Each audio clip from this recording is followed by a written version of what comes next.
Muhammad, an off night for him. He had 9.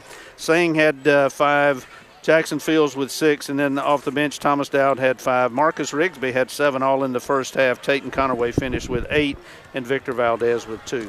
Our conversation with Troy head coach Scott Cross brought to you by Troy Bank and Trust, the only bank you'll ever need. Couldn't hit many shots in the first half. Boy, I'm telling you, you really battled hard. Your club did in the second half, Coach. Yeah, I mean, all the tough hustle categories, our guys checked all those boxes. I think just mentally we weren't quite locked in enough. I think, I told our guys sometimes, if you don't feel right or you don't need a verbal, just take a deep breath and relax. I think that's the biggest thing. Like our guys, you're on the road, you think it's harder, the fans are yelling, you're worried about the basketball. Ain't nothing changed. Like it's just a game, so don't mentally mess with your mind before the game starts, and then don't verbalize it. So I didn't think we were mentally, and I thought that's why they probably shot a higher percentage than we did.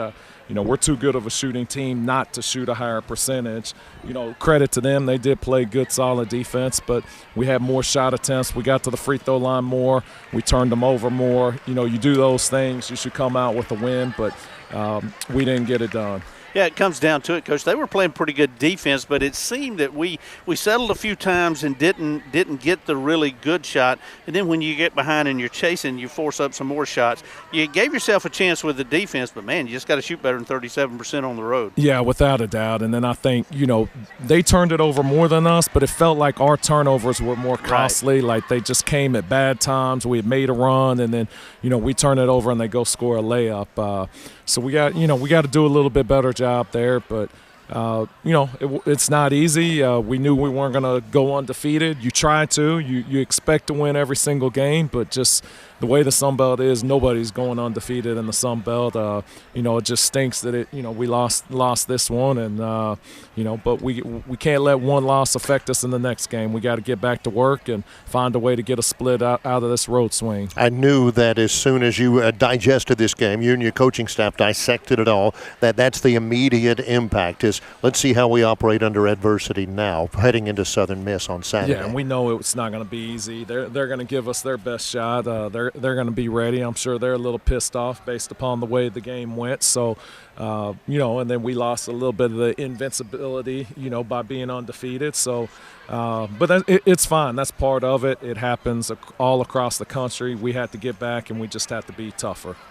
Coach, a loss is never good in anything, but you try to learn from it. What is it that you're going to emphasize, particularly to these younger players, that they can learn from a close loss tonight on the road? I think the biggest thing is when you're not feeling good, when your shot's not feeling good, when you just aren't playing your best, just take a deep breath and just relax, And I think when you relax, the game comes to you, and you'll make more shots is the bottom line. So I think just our guys just getting back centered and I think if they do that, obviously we'll play better on the road. Well, on to Hattiesburg. Coach, thanks for the time. Thank you. Scott Cross's comments brought to you by Troy Bank and Trust, the only bank you'll ever need. Following the Trojans' loss here in Mobile against South Alabama, 74-71 the final. More to come in just a moment on the Troy Sports Radio Network.